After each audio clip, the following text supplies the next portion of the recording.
meliputi konsep dasar, karakteristik, skenario, serta penerapannya.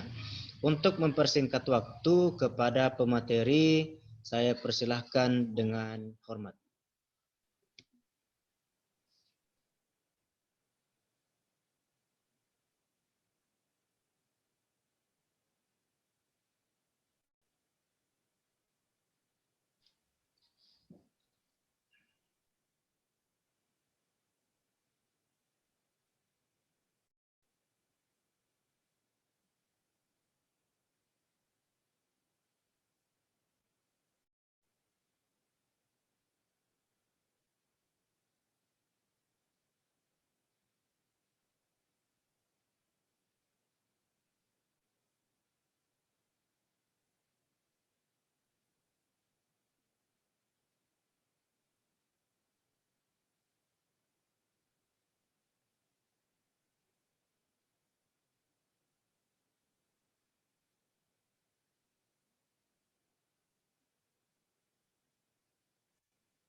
Tapi untuk pemateri, untuk efektifnya mungkin sebaiknya dibaca saja makalahnya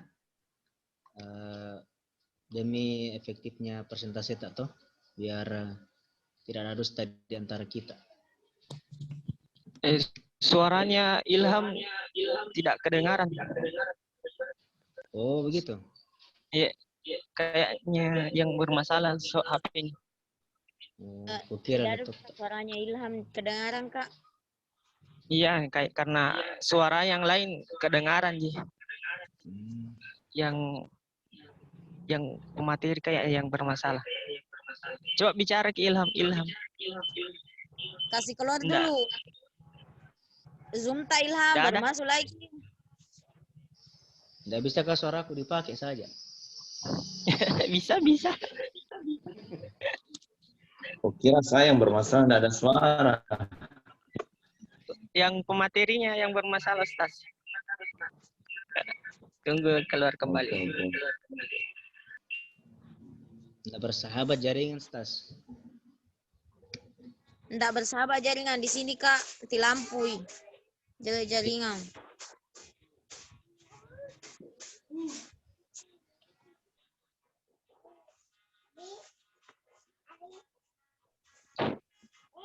Ya, astaga, jeleknya jaringan.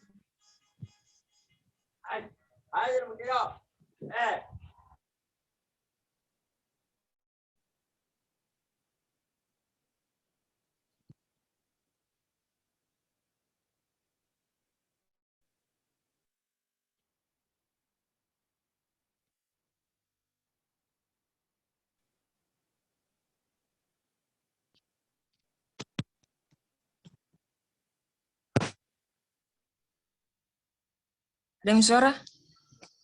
Ya, oke, ada. Oke, lanjutkan. Gas, silakan digas. Gaskan. Pas. Oke, lanjut slide 2. 2 Y. Pengertian metode project based learning. Jelas Ji. Jelas nih suaraku toh? Iya, jelas sekali. Jelas, Ji. Iya. Baiklah, menurut Medwen, model pembelajaran project based learning adalah model pembelajaran yang memberikan kesempatan kepada guru untuk mengelola pembelajaran di kelas dengan melibatkan kerja proyek. kerja proyek merupakan suatu bentuk kerja yang memuat tugas-tugas kompleks berdasarkan kepada pertanyaan dan permasalahan yang sangat menantang dan menuntun peserta didik untuk merancang, memecahkan masalah, membuat keputusan, melakukan kegiatan investigasi, serta memberikan kesempatan peserta didik untuk bekerja secara mandiri. Slide selanjutnya. Ya, sementara menurut Patton, project based learning harus melibatkan pelajar atau siswa di dalam membuat sebuah produk atau proyek yang akan memamerkan untuk khalayak. Hal tersebut juga dinyatakan pada panduan project based learning Departemen Pendidikan di New York, Amerika Serikat pada tahun 2009. Selanjutnya, dalam kaitan yang telah disebutkan tadi, seluruh siswa melakukan penyelidikannya bersama dengan kelompoknya sehingga memungkinkan para siswa dalam sebuah tim mengembangkan intelektual, keterampilannya dalam sebuah kerjasama tim, menambah kemampuan meriset sesuatu yang akan bermanfaat bagi pengembangan kemampuan akademis mereka. Para siswa ini dititik beratkan sebuah rancangan di dalam melakukan pemecahan masalah, melaksanakan pengambilan keputusan dan kegiatan penyelidikan sendiri. Para siswa merasakan adanya masalah, merumuskan masalah, serta menerapkan situasi dalam kehidupan nyata dengan cara membuat sebuah proyek.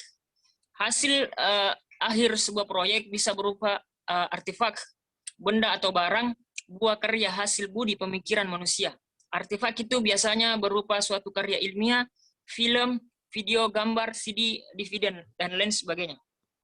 Selanjutnya, dapat disimpulkan bahwa model pembelajaran project based learning ialah model pembelajaran inovatif yang melibatkan kerja proyek, di mana peserta didik bekerja secara mandiri dalam mengkonstruksi pembelajarannya dan mengkulminasikannya dalam produk nyata. Dalam kerja proyek memuat tugas-tugas kompleks berdasarkan kepada pertanyaan dan permasalahan yang sangat menantang dan menuntun peserta didik untuk merancang, memecahkan masalah, membuat keputusan, melakukan kegiatan investigasi, serta memberikan kesempatan peserta didik untuk bekerja secara individual dan mandiri. Selanjutnya, ada 7 komponen kunci yang telah dikemukakan Song Yung Han dan Kakali Bhattacharya pada pembahasan project based learning. Yang pertama, lingkungan. Yang kedua, kolaborasi. Yang ketiga, isi kurikulum. Yang keempat, tugas-tugas autentik. Yang kelima, menggunakan modus ekspresi majemuk. Yang keenam, manajemen waktu. Dan yang ketujuh, esensi inovatif. Nah, itulah tadi konsep dasar project based learning. Selanjutnya kita beralih kepada CBSA. Jadi CBSA itu adalah cara belajar siswa aktif. Cara belajar siswa aktif merupakan istilah yang bermakna sama dengan student aktif. CBSA bukan disiplin ilmu atau dalam bahasa populer bukan sebuah teori, melainkan cara, teknik, atau dengan kata lain disebutkan teknologi. Dalam dunia pendidikan dan pengajaran, CBSA bukanlah hal yang baru. Bahkan dalam teori pengajaran, CBSA merupakan konsekuensi logis dari pengajaran yang seharusnya. Artinya, merupakan tuntunan logis dari hakikat belajar dan hakikat mengajar. Selanjutnya, dalam konsep CBSA ialah proses pembelajaran yang subjek didiknya terlibat secara intelektual dan emosional sehingga ia benar-benar memiliki peran dan partisipasi aktif dalam proses pembelajaran. Hal ini menunjukkan bahwa CBSA menempatkan peserta didik sebagai objek dan subjek. Dilihat dari subjek didik, CBSA ialah suatu aktivitas yang dilakukan oleh peserta didik dalam rangka belajar. Dilihat dari segi guru atau pengajar, CBSA ialah bagian strategi mengajar yang menuntun keaktifan optimal peserta didik. Selanjutnya, prinsip-prinsip CBSA. Yang pertama, stimulus belajar. Informasi yang diterima para pelajar dari tenaga pengajar seringkali berbentuk stimulus. Stimulus tersebut dapat dibentuk verbal dan bahasa, visual, auditif, taktik, dan lain sebagainya. Stimulus hendaknya mengkomunikasikan informasi yang hendak disampaikan oleh pendidik kepada peserta didik. Terdapat 2 cara yang mungkin membantu peserta didik agar pesan tersebut mudah diterima. Yang pertama, apersepsi. Apersepsi suatu cara yang dilakukan oleh pendidik untuk memperkuat pemahaman peserta didik dengan melakukan pengulangan tentang materi sebelumnya. Yang kedua, pendidik memberikan kesempatan kepada peserta didik untuk menjelaskan kembali materi yang telah dipelajari. Yang kedua, perhatian dan motivasi. Perhatian dan motivasi merupakan persyaratan utama dalam proses pembelajaran. Tanpa perhatian dan motivasi, hasil belajar peserta didik tidak akan mencapai tahap yang optimal. Stimulus belajar yang diberikan oleh pendidik sia-sia jika tidak ada perhatian dan motivasi dari peserta didik itu sendiri. Perhatian dan motivasi belajar peserta didik tidak akan bertahan selama proses pembelajaran dilakukan. Oleh karenanya, diperlukan usaha dari tenaga pengajar tersebut. Yang ketiga, respon yang dipelajari. Belajar ialah proses yang aktif, sehingga apabila tidak dilibatkan dalam berbagai kegiatan belajar sebagai respon peserta didik terhadap stimulus pendidik, tidak mungkin siswa dapat mencapai hasil belajar yang dikehendaki. Keterlibatan atau respon peserta didik terhadap stimulus pendidik bisa meliputi berbagai bentuk perhatian, proses internal terhadap kegiatan belajar seperti memecahkan masalah, mengerjakan tugas-tugas yang telah diberikan oleh pendidik, menilai kemampuan dirinya dalam menguasai informasi yang diberikan oleh pendidik. Yang keempat, penguatan. Penguatan belajar dapat dibagi menjadi dua macam, yaitu penguatan yang berasal dari luar dan penguatan yang berasal dari dalam. Penguatan yang berasal dari luar seperti nilai pengakuan prestasi peserta didik, persetujuan pendapat peserta didik, ganjaran, hadiah, dan lain-lain, merupakan cara untuk memperkuat respon peserta didik. Sedangkan penguatan dari dalam diri seorang pembelajar bisa terjadi apabila respon yang dilakukan oleh peserta didik memuaskan dirinya dan sesuai dengan kebutuhannya. Yang terakhir, pemakaian dan pemindahan. Pemikiran manusia memiliki kapasitas penyampaian informasi yang tidak terbatas jumlahnya. Namun, penyampaian informasi saat ini terbatas, maka pengaturan dan penempatan informasi harus dilakukan sehingga informasi yang ada dapat digunakan kembali apabila diperlakukan. Pengingatan kembali informasi yang telah diperoleh cenderung terjadi apabila digunakan dalam situasi yang serupa. Dengan kata lain, perlu adanya asosiasi belajar. Dengan memperluas pembentukan asosiasi dapat meningkatkan kemampuan peserta didik untuk memindahkan apa yang sudah dipelajari kepada situasi lain yang serupa pada masa yang akan datang. Mungkin itu yang sempat saya sampaikan. Saya meminta maaf apabila terjadi kesalahan. Kurang atau lebihnya mohon dimaafkan. Hadza wallahu a'lam bishawab. Saya kembalikan kepada moderator. Terima kasih. Assalamualaikum warahmatullahi wabarakatuh. Waalaikumsalam warahmatullahi wabarakatuh. Silakan untuk pemateri berikutnya. Baiklah, bismillahirrahmanirrahim. Assalamualaikum warahmatullahi wabarakatuh. Waalaikumsalam warahmatullahi wabarakatuh. Saya akan melanjutkan materi dari makalah kami, yaitu karakteristik project based learning dengan pendekatan CBSA dalam pembelajaran KI pada masa pandemi COVID-19. Nah, model pembelajaran project based learning ini dirancang berdasarkan pada tingkat perkembangan nalar peserta didik dengan melihat aktivitas belajar peserta didik sehingga memungkinkan mereka untuk beraktivitas sesuai dengan keterampilan, kenyamanan, dan minat belajarnya. Project based learning mempunyai beberapa karakteristik, yaitu yang pertama, mengembangkan pertanyaan atau masalah, yang berarti pembelajaran harus mengembangkan pengetahuan yang dimiliki oleh peserta didik. Yang kedua, memiliki hubungan dengan dunia nyata, berarti bahwa pembelajaran yang autentik dan peserta didik dihadapkan dengan masalah yang ada pada dunia nyata. Yang ketiga, menekankan pada tanggung jawab peserta didik, merupakan proses peserta didik untuk mengakses informasi untuk menemukan solusi yang sedang dihadapi. Yang keempat, penilaian dilakukan selama proses pembelajaran berlangsung dan hasil yang dikerjakan peserta didik. Next. Project based learning ialah model pembelajaran yang lebih memfokuskan pada keterampilan proses yang berkaitan dengan kehidupan nyata, sehingga karakteristik materi yang sesuai dalam penerapan model project based learning ini yaitu pertama, memiliki kompetensi dasar yang lebih menekankan pada aspek keterampilan atau pengetahuan pada tingkat penerapan, analisis, sintesis, dan evaluasi. Yang kedua, dapat menghasilkan sebuah produk. Yang ketiga, memiliki keterkaitan dengan permasalahan nyata atau kehidupan sehari-hari. Next. Nah, sedangkan menurut Bush Institute for Education, belajar berbasis proyek memiliki beberapa karakteristik. Yang pertama, peserta didik membuat keputusan dan membuat kerangka kerja. Yang kedua, terdapat masalah yang pemecahannya tidak ditentukan sebelumnya. Yang ketiga, peserta didik merancang proses untuk mencapai hasil. Yang keempat, peserta didik bertanggung jawab untuk mendapatkan dan mengelola informasi yang dikumpulkan.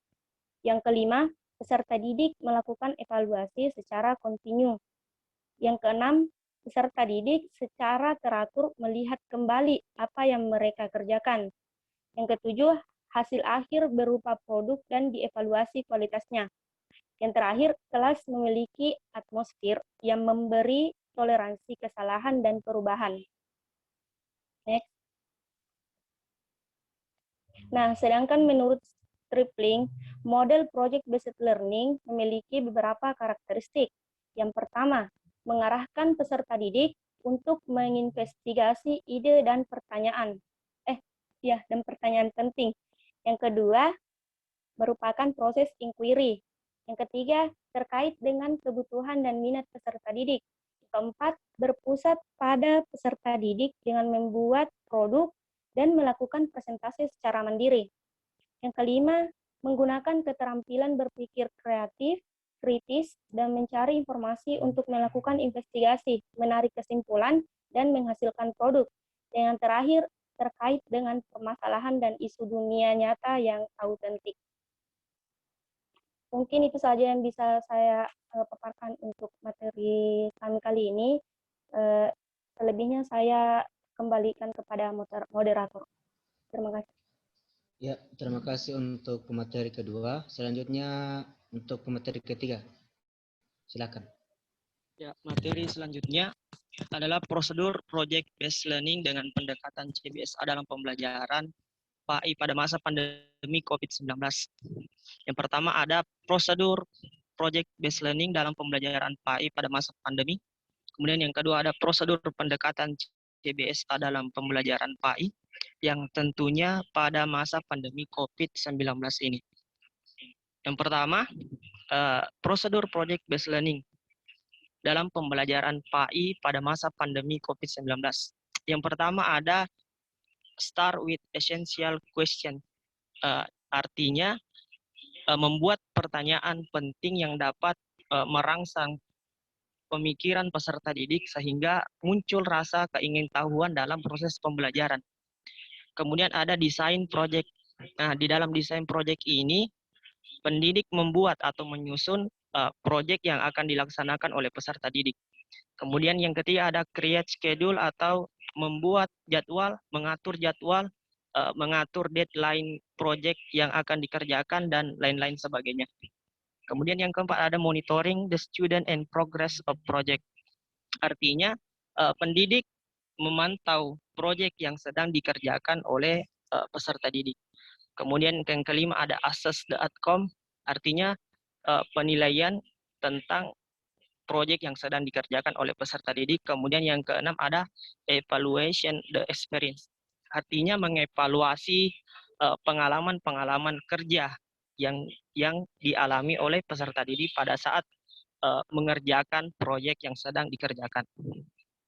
Kemudian yang kedua, prosedur project based learning terkhusus pada masa pandemi COVID-19.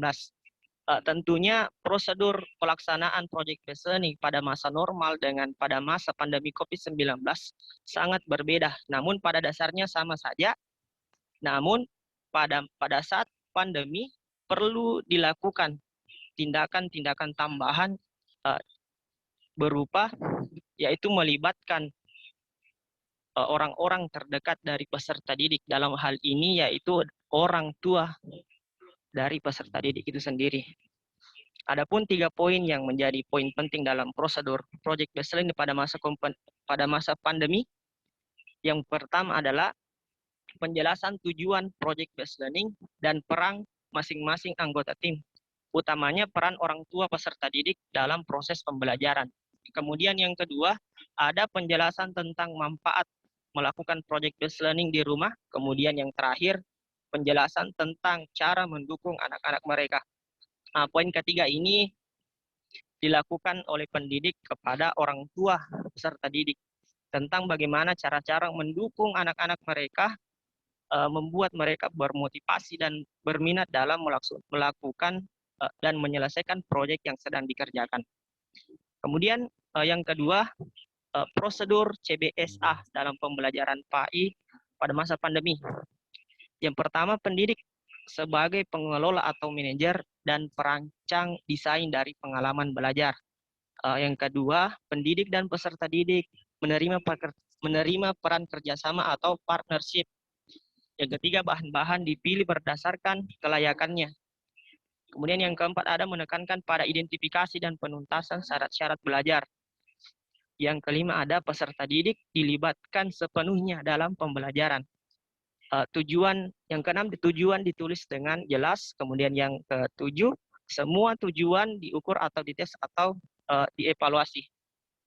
Nah, mungkin itulah prosedur dari project based learning dan juga pendekatan CBSA dalam pembelajaran PAI. Saya kembalikan kepada moderator.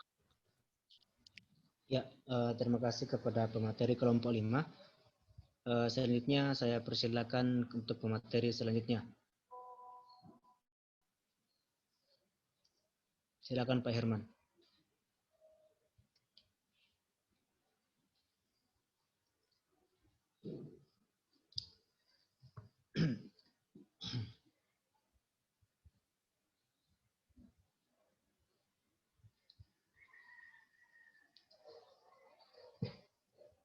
Silakan untuk Pak Herman mempresentasikan materinya.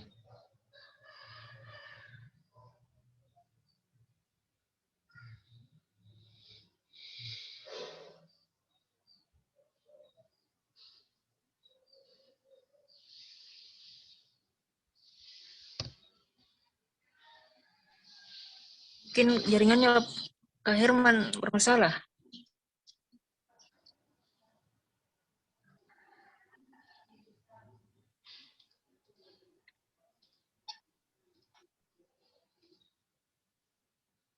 Iya, tidak ada saya lihat di partisipan Pak Herman. Keluar, Kak, keluar. Kayaknya jelek mak jaringannya. Ya, kita tunggu dulu. Ya. Atau saya saja yang lanjutkan nih, atau? Ya boleh. Nanti kalau ada nanti dilanjutkan saja. Ya. Oke. Untuk materi dari Bapak Herman Syafi'i ini adalah skenario penerapan project based learning dengan pendekatan CBSA dalam pembelajaran PAI pada masa pandemi. Proses pembelajaran di sekolah merupakan sesuatu yang penting dilakukan di dunia pendidikan. Pelaksanaan kegiatan pembelajaran tidak terlepas dari sebuah permasalahan yang dihadapi, baik oleh pendidik maupun peserta didik. Masalah belajar pada peserta didik sering terjadi. Masalah tersebut tidak muncul dengan sendirinya, melainkan ada faktor ataupun penyebab masalah itu timbul. Faktor tersebut merupakan faktor internal dan faktor eksternal. Nah, adapun faktor internalnya yaitu di peserta didik. Kemudian faktor eksternalnya pada pendidik itu sendiri.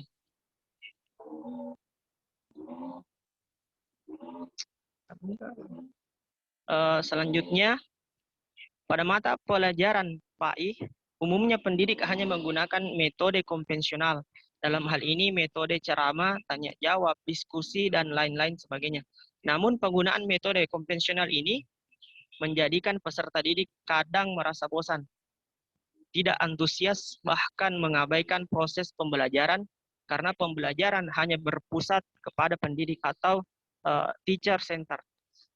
Pada masa pandemi COVID-19 ini, pemerintah dalam hal ini Kemendikbud sesuai surat edaran menghimbau kepada semua jajaran dalam lingkungan sekolah untuk melakukan perubahan proses pembelajaran yang awalnya proses tatap muka dilakukan secara langsung, diubah ke pembelajaran jarak jauh. Ya, selamat datang kembali Kak Herman bisa dilanjutkan materinya. Ada kan? Ya, lanjutkan nih Kak di slide ketiga. Ya, baik. Terima kasih teman-teman. Mohon maaf berhubung karena sudah mati lampu, jadi agak gangguan jaringan. Bagaimana suaranya jelas? Jelas, Kak. Jelas, jelas. Oh ya, oke. Jadi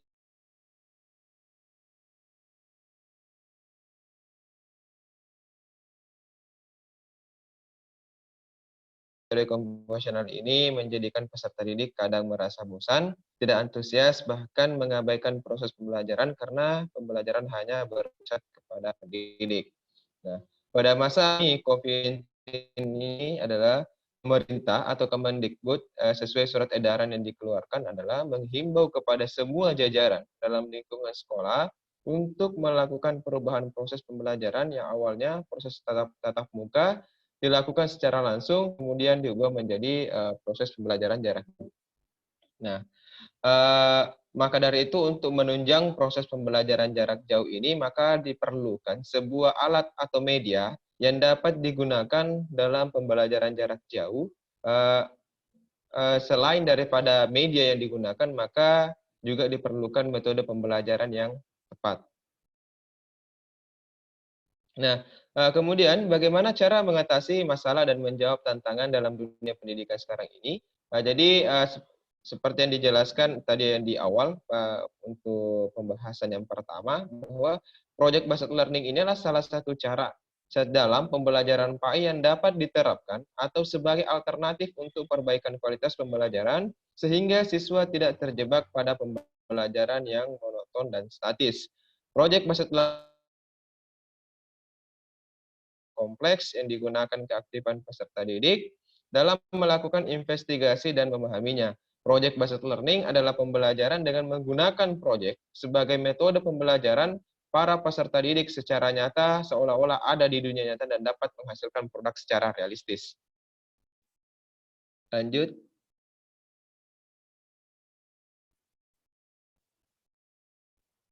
Cek. Ya. Adapun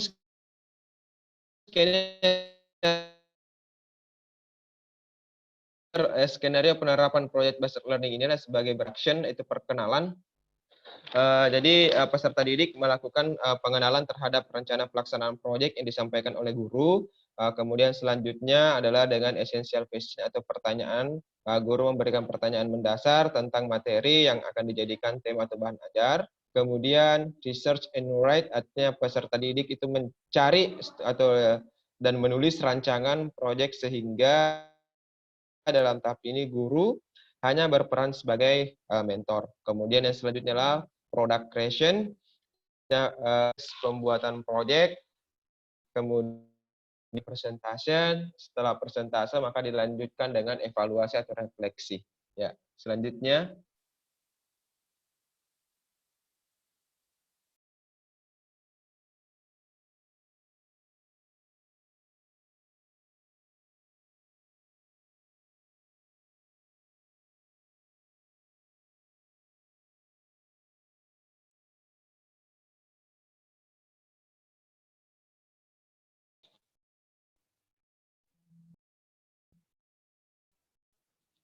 Pada pelaksanaan project based learning ini menekankan adanya kolaborasi antara teori dan aktivitas atau keadaan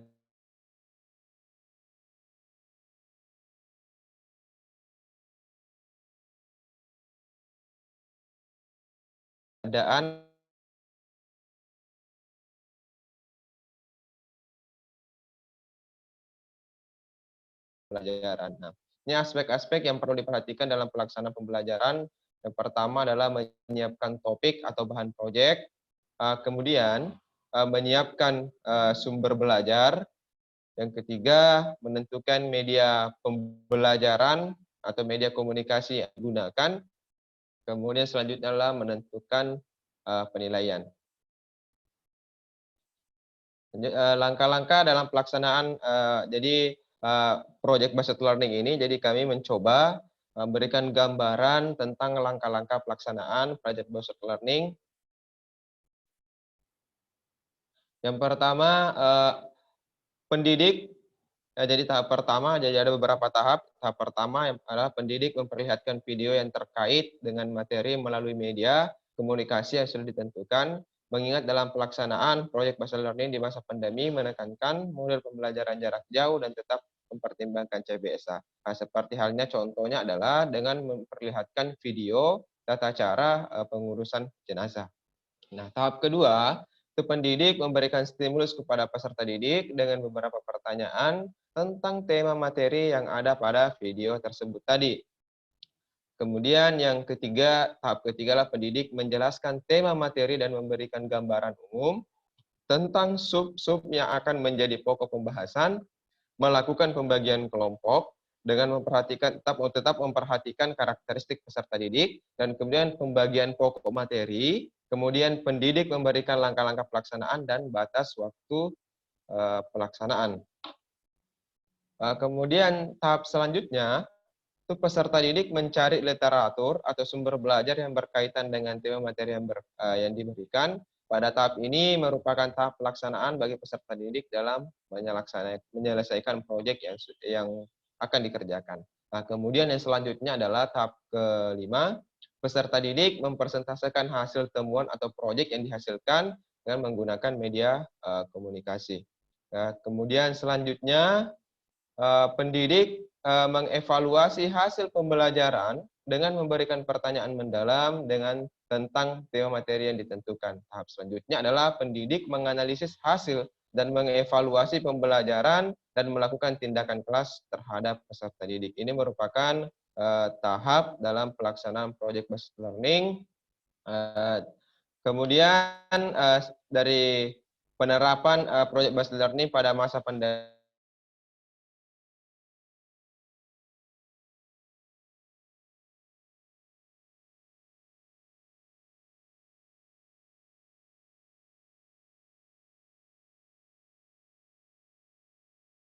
dengan kehidupan anak milenial pada umumnya, yang mana itu adalah memiliki ketergantungan terhadap digital atau teknologi informasi.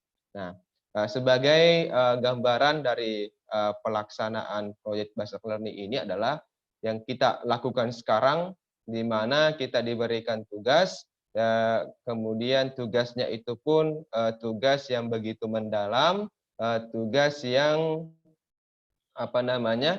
yang pada dasarnya endingnya adalah adanya hasil karya yang dibuat oleh peserta didik. Nah, hasil karya apa yang kita hasilkan pada hari ini adalah hasil pada saat pembuatan video YouTube itu.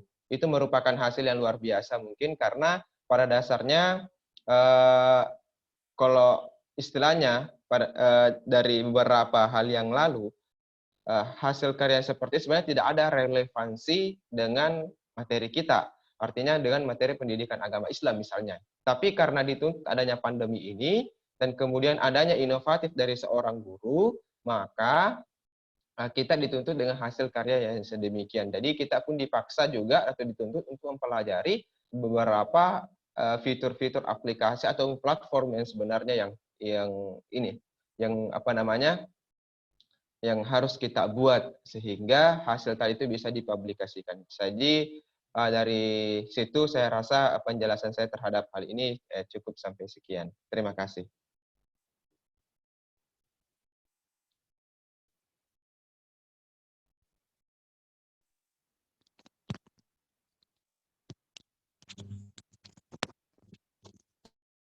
Ya, itulah tadi materi yang disampaikan oleh kelompok kami dari kelompok 5 tentang penerapan project based learning dengan pendekatan CBSA dalam pembelajaran PAI pada masa pandemi COVID-19.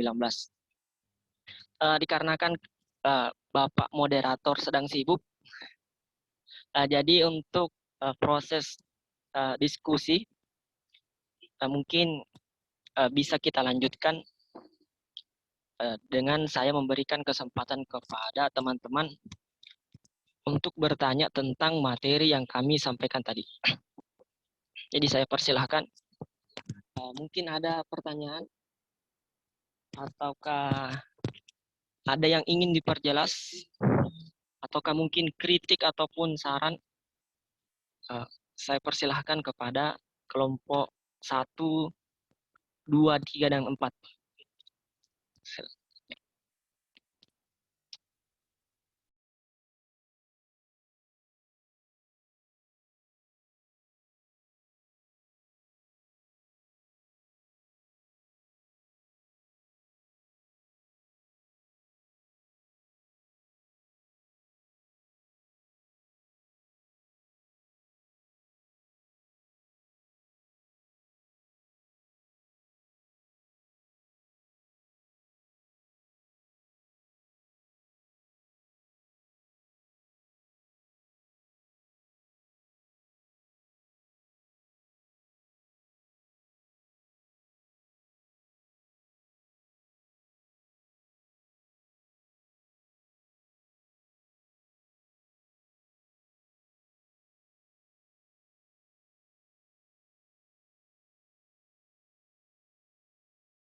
Bagaimana dengan teman-teman yang lain?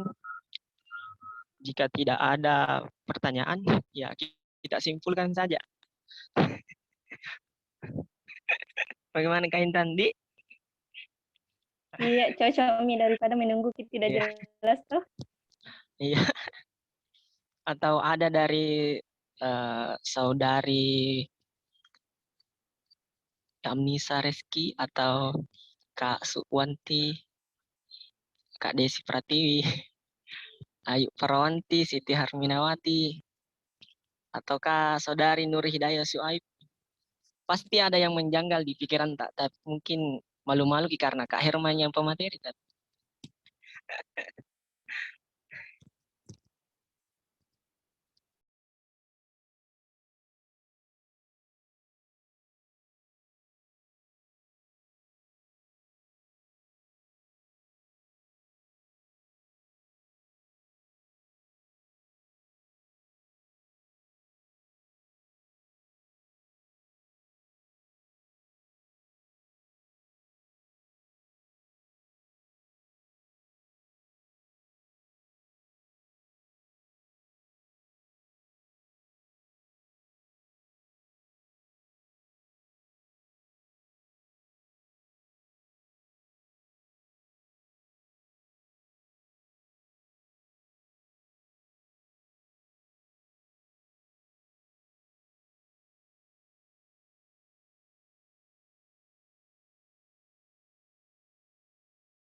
Aku lihat Jaki, kurasa ini tidak ada orang bertanya.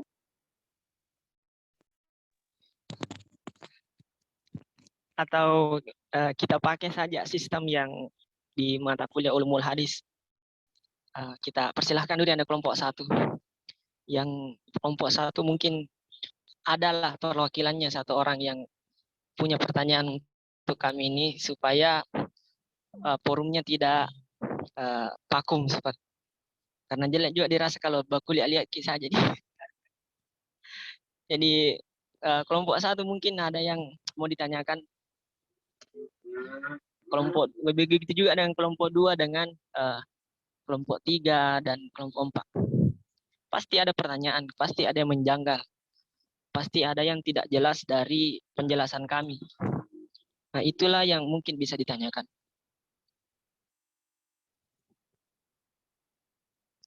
Saudari siapa ini? Nurjannah. Oh, Serine.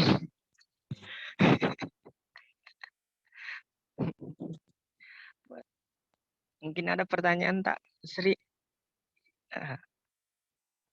Silahkan. Iya, belum Pak Haji.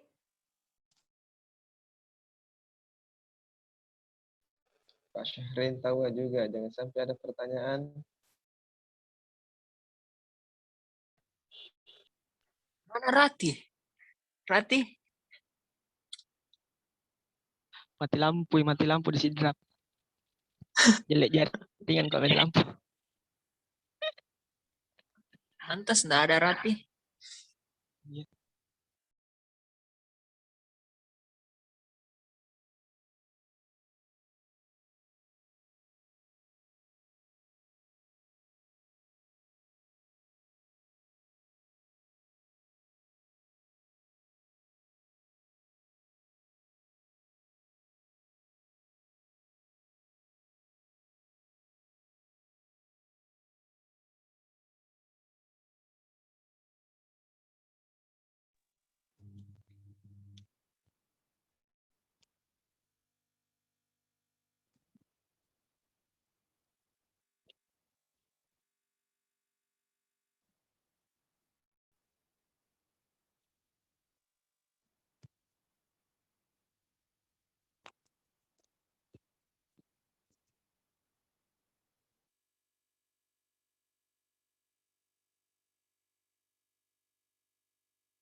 Ya, Assalamualaikum. Halo.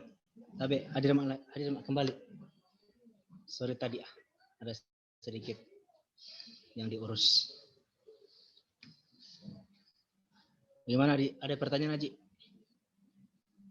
Atau sudah paham semua teman-teman? Sepertinya sudah paham semua. Alhamdulillah kalau begitu. Berarti memang ini kelompok 5 ini luar biasa ini. Termasuk Pak Herman. Pak Herman luar biasa, Pak Herman.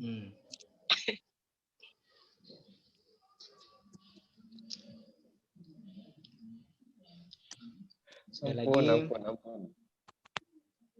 kepada teman-teman, apabila ada yang ingin dikomunikasikan agar forum ini bangun dari tidurnya, ceritanya bangun dari tidurnya supaya tidak vakum, ya, dipersilakan kepada teman-teman untuk menanyakan atau ada sesuatu yang kurang dipahami terkait dengan presentasi dari pemateri tadi. Silakan.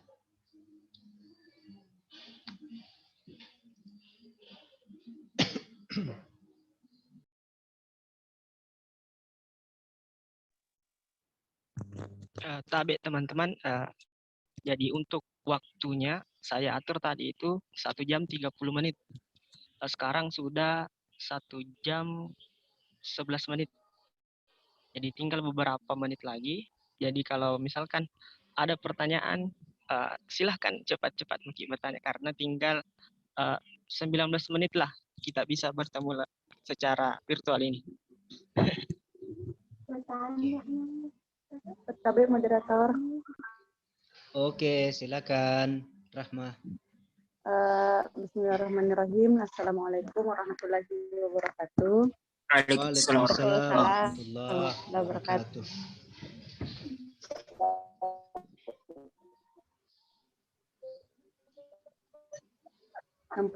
Pertanyaan itu seberapa efektif pembelajaran ini diterapkan pada tingkat SMP dengan SMA. penerapannya. Bisa diulang pertanyaan tak? Kurang jelas tadi. Jaringan kurang baik.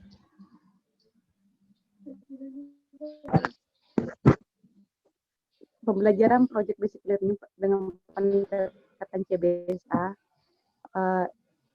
di tingkat SMA, kira-kira seberapa efektif pembelajaran ini diterapkan di masa pandemik ini? Oh iya, paham, sudah paham. Terima kasih. Baik, saya ulang pertanyaan dari saudari Assalamualaikum Siti Rahma. warahmatullahi wabarakatuh. Waalaikumsalam warahmatullahi wabarakatuh. Baik, saya ulang agar semuanya jelas. Terkait dengan pertanyaan dari Siti Rahma yang menanyakan tentang seberapa efektifkah pembelajaran project based learning dengan CBSA di masa pandemi sekarang ini. Jelas pemateri? Atau perlu saya reload? Jelas. Oke.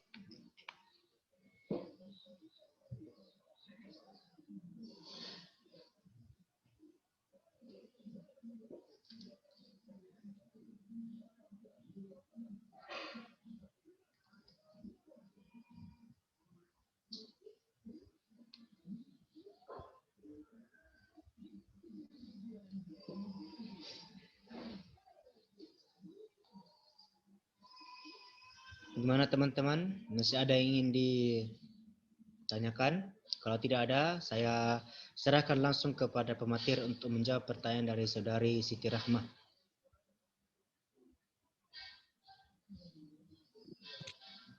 Oke, mungkin sedikit dari saya, Kak. Iya, silakan.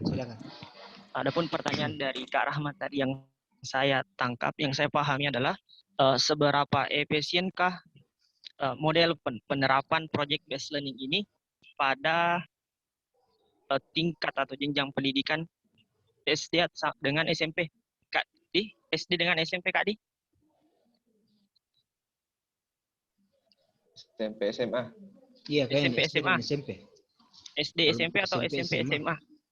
Oh iya, SMP SMA. SMP SMA. Ya, SMP SMA. SMP SMA. Nah, oke. Sebenarnya pertanyaan SMP SMA, dari SMP SMA. Ya, pertanyaan dari Kakak Rahma ini agak sedikit menyinggung dengan tugas artikel saya sebenarnya. Di mana pada tugas artikel saya mengutip sebuah survei yang diadakan oleh KPAI selama proses pembelajaran di rumah pada masa pandemi, di mana menurut hasil surveinya ternyata didapati sebuah fakta bahwa 42% siswa tidak senang dengan metode pembelajaran jarak jauh ini. Sedangkan hanya 12% saja yang merasa termotivasi untuk belajar dengan jarak jauh. Sedangkan sisanya antara ingin belajar dan juga tidak belajar. Artinya dia hanya ikut-ikutan saja. Mengapa hal ini terjadi? Menurut hasil surveinya juga ternyata proses pembelajaran secara jarak jauh termasuk dalam penerapan project based learning ini, baik itu SMP, baik itu SMA ataupun SD, ternyata didapat fakta bahwa mengapa siswa atau peserta didik tidak senang belajar secara jarak jauh ataupun model pembelajaran jarak jauh. Ternyata mereka tidak senang dengan tugas yang terlalu menumpuk, tugas yang terlalu banyak yang membuat mereka pusing, bahkan ada yang stres. Bahkan didapat sebuah artikel ada siswa SMA yang bunuh diri karena proses pembelajaran jarak jauh ini, karena stres, karena terlalu banyak tugas sehingga dia depresi dan memutuskan untuk bunuh diri. Adapun secara garis besarnya jenis tugas yang tidak disukai oleh siswa SMP dan juga SMA, 55,5%-nya yaitu tugas membuat video pembelajaran. Kemudian yang kedua, sebanyak 44,5% mengerjakan tugas dengan jumlah soal yang banyak.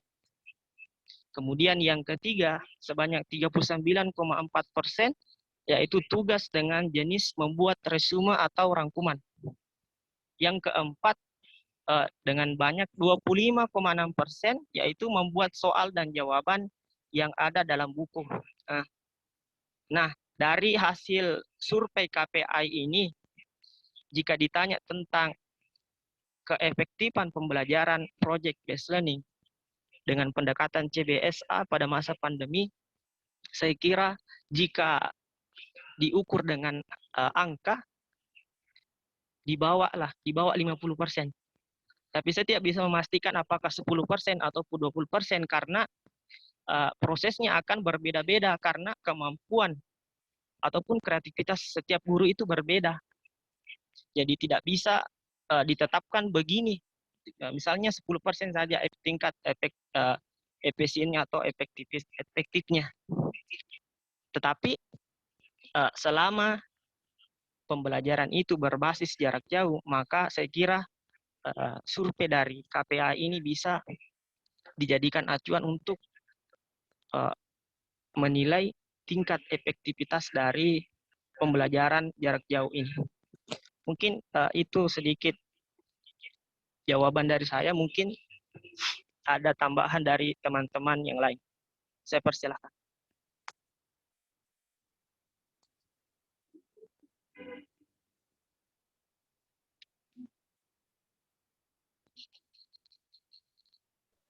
Ya, sedikit tambahan mungkin. Iya, silakan Pak Herman. Ya, jadi terima kasih kepada saudari yang sudah bertanya tentang seberapa efektif penerapan proyek based learning ini di jenjang di SMP dan SMA. Seperti apa yang diutarakan oleh teman kelompok tadi, bahwa bisa dibilang dari hasil survei KPI bahwa penerapan proyek based learning ini bisa dibilang nihil dari segi pemanfaatannya. Nah, tadi kembali lagi ke permasalahan awal bahwa salah satu proses dalam dunia pendidikan yang sebagai berperan penting adalah guru.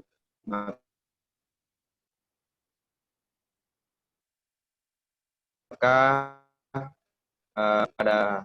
pada masa pandemi ini diberi tantangan yang luar biasa yang awalnya hanya bersifatnya konvensional dan sekarang dituntut untuk bagaimana mempelajari tentang teknologi informasi. Nah, salah satunya mungkin dari tingkat efektivitas. Jadi saya ini hanya memberikan informasi kepada teman-teman sekalian. Jadi ada beberapa jurnal yang sempat saya dapatkan.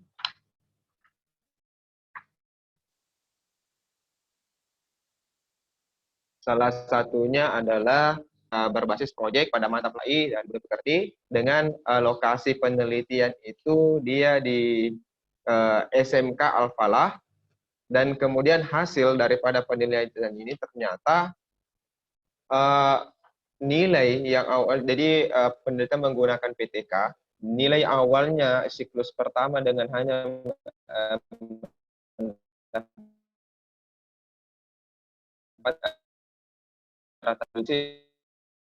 siklus kedua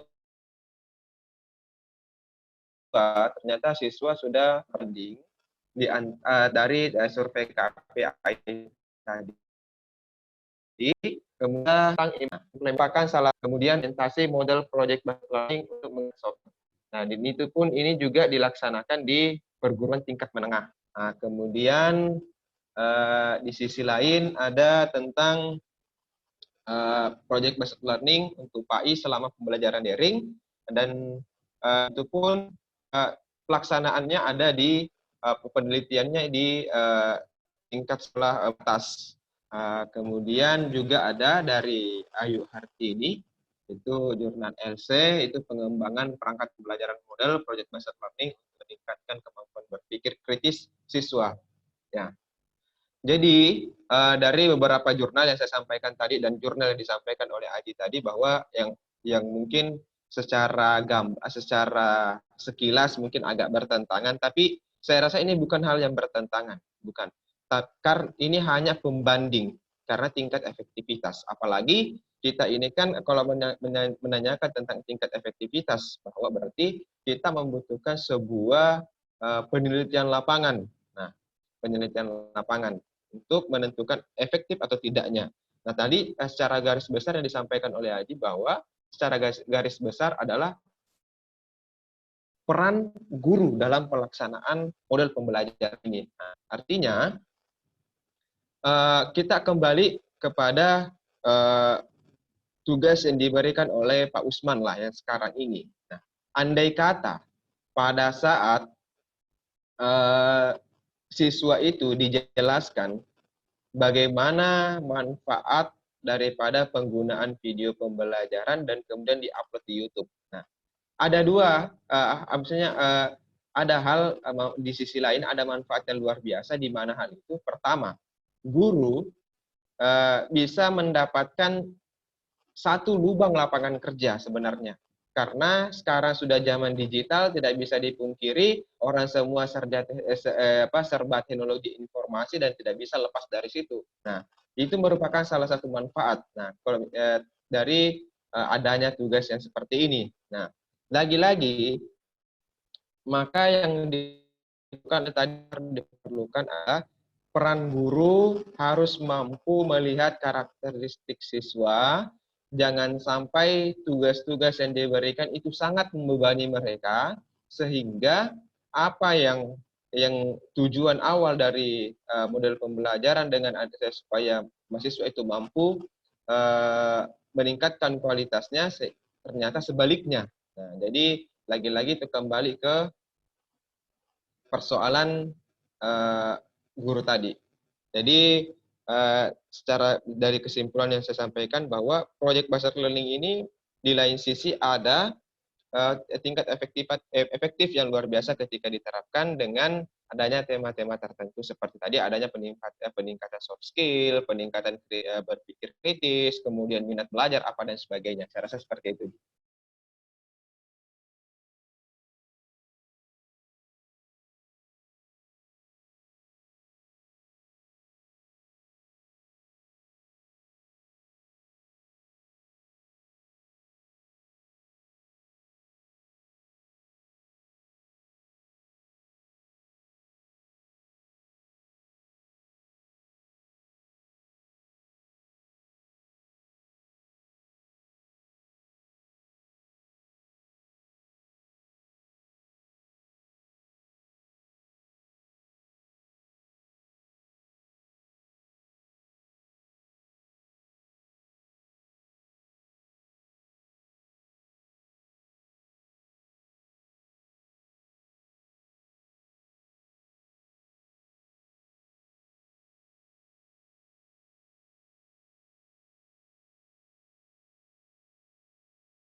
Bagaimana? Sudah jawab sama Pak Herman tadi jawabannya Rahma? Iya, sudah, Kak. Oh, hilang lagi Pak Herman.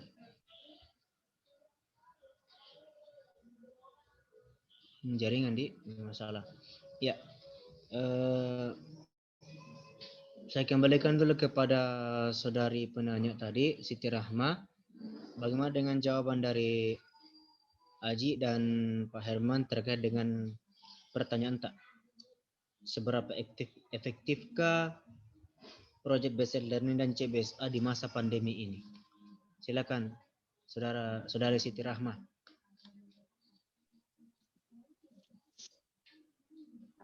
Maaf sebelumnya, jadi berbarka lagi mas. Oke, dari pemateri saudara Aji Pak Herman, terasa sudah menjawablah pertanyaan atau keresahan yang dari tadi yang menjanggal di hati mengenai pembelajaran ini.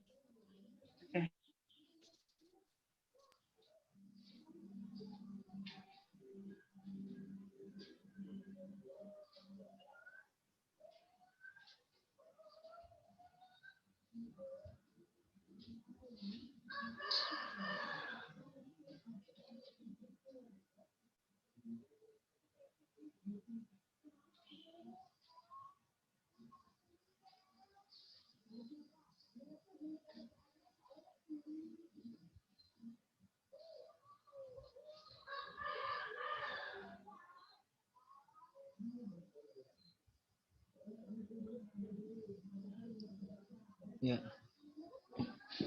Gimana? Kayaknya hilang Rahma deh. Iya, keluar ke Rahma. Dulu jaringannya. Oh iya.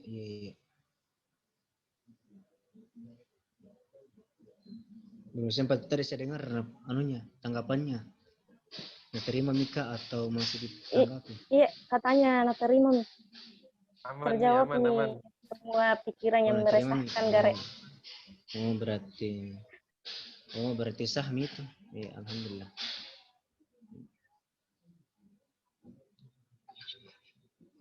Baik.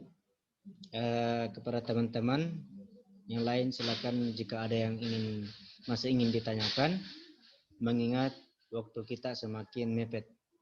Ya.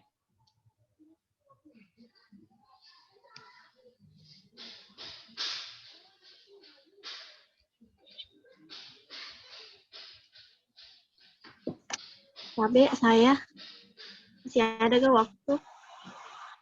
Iya, silakan. Ada 5 menit. Masih ada waktu, Haji? Silakan. Oh, Ada 5 menit. ke depan. Iya, terima kasih atas kesempatannya.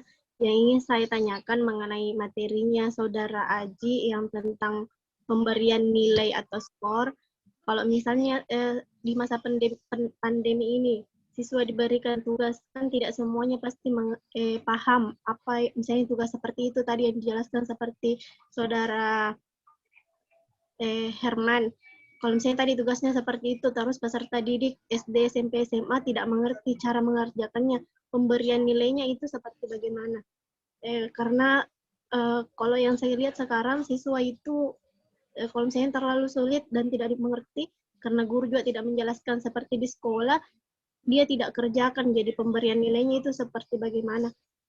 Apakah dikasih nilai sesuai standar saja atau ada bagaimana biasanya guru melakukan pemberian nilai di masa pandemi? Mengingat juga ujian nasional tidak diadakan, maka pemberian nilai itu sekarang di masa pandemi kayaknya tidak berarti lagi. Seperti begitu menurut saya. Bagaimana menurut pemateri? Terima kasih.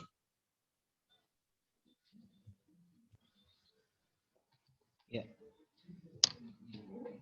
Baik, saya ulang pertanyaan dari Saudari Ayu Parawanti. Yang saya tangkap itu adalah bagaimana dengan pemberian nilai di masa pandemi ini untuk anak-anak SD, SMP, dan SMA. Seperti itu?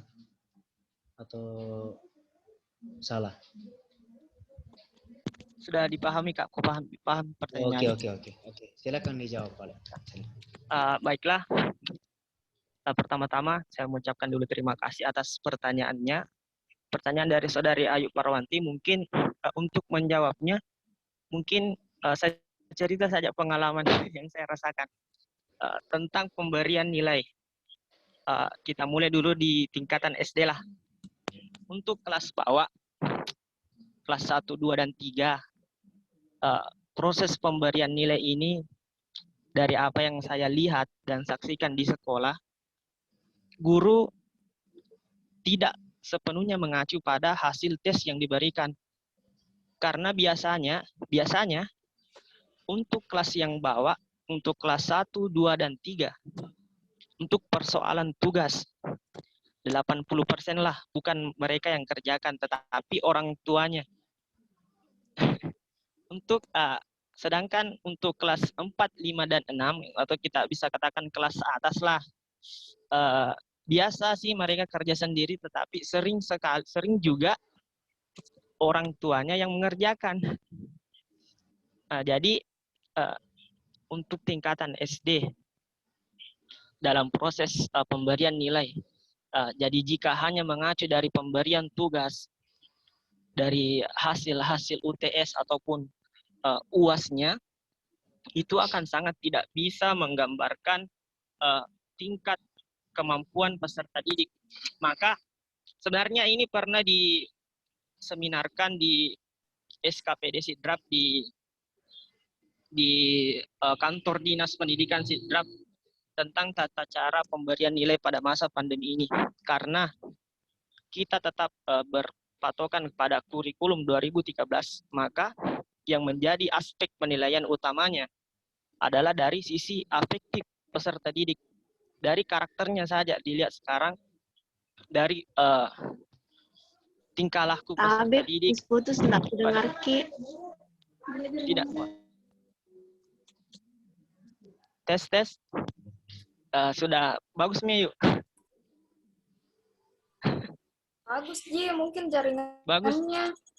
Iya, jaringannya kayaknya Ayu bermasalah. Jadi diulangi.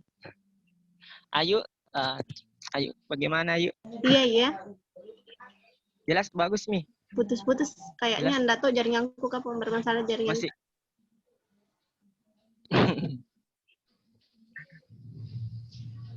Oke, saya lanjut. Intinya saja pemberian nilai sekarang pada masa pandemi, guru secara keseluruhan tidak mengacu kepada pemberian tugas-tugas, tidak kepada UTS ataupun UAS-nya, tetapi lebih kepada penilaian afektifnya. Karena ini sesuai dengan kurikulum yang diterapkan di SD, SMP ataupun SMA. Kurikulum 2013 sekarang adalah proses penilaiannya itu yang paling utama dinilai adalah proses dari segi afektif peserta didik. Jadi sifatnya peserta didik, apakah pada saat diberikan tugas dia mengerjakan meskipun hasilnya ancur-ancuran, tetapi jika dikerjakan maka akan ada feedback dari guru. Setidaknya dia mengerjakan, jadi ada usahanya. Jadi itu yang dari pengalaman saya. Bukan saya yang mengajar, ya, tidak mengajar kayu, tapi saya terlibat dalam proses pembelajaran yang dilakukan oleh guru-guru di SD. Jadi saya tahu bagaimana caranya mereka memberikan nilai. Utamanya proses pemberian UTS dan UAS bisa saya katakan hanya formalitas saja sekarang. Karena pada masa pandemi sekarang ini kita tidak tahu, apalagi kalau SD, tidak bisa diberlakukan model pembelajaran seperti kita ini mahasiswa. Kita bisa bertemulah di Zoom atau di Edlink atau di mana. Tetapi anak SD sangat susah untuk diterapkan model pembelajaran yang seperti ini. Jadi misalkan kalau UTS dikasih soal pulang ke rumah, ya putus, tidak ada lagi tidak ada lagi pengawasan dari guru. Jadi proses pemberian nilainya itu tetap mengacu kepada kurikulum 2013. Jadi aspek afektifnya saja yang dilihat. Tapi bukan 100% dari aspek afektifnya. Dilihat juga prestasi-prestasi sebelumnya. Mungkin jika dihitung dengan angka, 80% afektifnya. Yang pengetahuannya 10%, psikomotoriknya 10% untuk penilaiannya pada masa pandemi sekarang ini. Itu dari pengalaman yang saya rasakan ya, tapi mungkin di sekolah-sekolah lain berbeda dengan yang diterapkan di sekolah kami. Mungkin itu saya kembalikan dulu kepada moderator. Ya, bagaimana Saudari Ayu? Tapi jadi kalau misalnya sekarang pemberian materi pada pendidikan itu tidak terlalu ketat lagi seperti di luar sebelum-sebelumnya, sebelum ada pandemi. Jadi sekarang itu penilaiannya kepada peserta didik itu tidak terlalu ketat lagi penilaiannya seperti sebelumnya, maksudnya seperti begitu?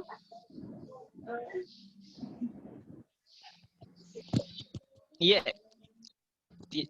Kalau yang saya pahami sekarang ini dari segi penilaian tidak terlalu ketat lagi.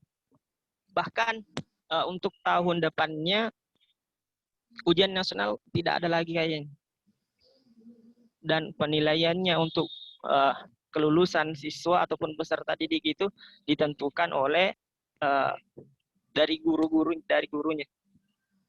Jadi dari segi penilaian tidak terlalu ketat lagi karena pada masa pandemi ini, apalagi nilai bisa saja menurunkan tingkat imunitas dari peserta didik. Jadi mungkin seperti itu yang ditakutkan. Jadi intinya begitu, yuk. Tidak lagi seperti pada masa normal cara penilaiannya, tetapi disesuaikan dan dikondisikan dengan pandemi sekarang ini.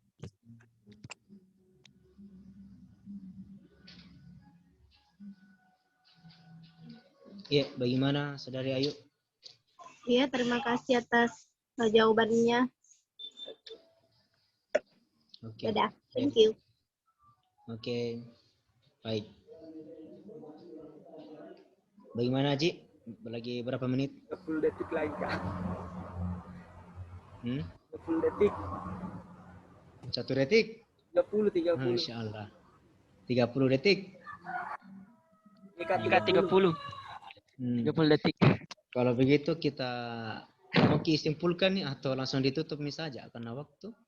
Ya, tutup saja dulu, Kak, karena tidak cukup kalau mau disimpulkan. Oh iya, baik. Oke. Baik, terima kasih kepada teman-teman dan juga pemateri yang telah mempresentasikan materinya hari ini. Berhubung karena waktu semakin menipis, maka kita cukupkan untuk presentasi dari kelompok 5 hari ini. Atas perhatian dari teman-teman sekalian, diucapkan banyak terima kasih. Saya mewakili dari kelompok 5 mohon maaf atas segala kekurangan. Kita tutup dengan ucapan subhanakallahumma bihamdika asyhadu an la ilaha illa anta astaghfiruka wa atubu ilaik. Assalamualaikum warahmatullahi wabarakatuh. Waalaikumsalam.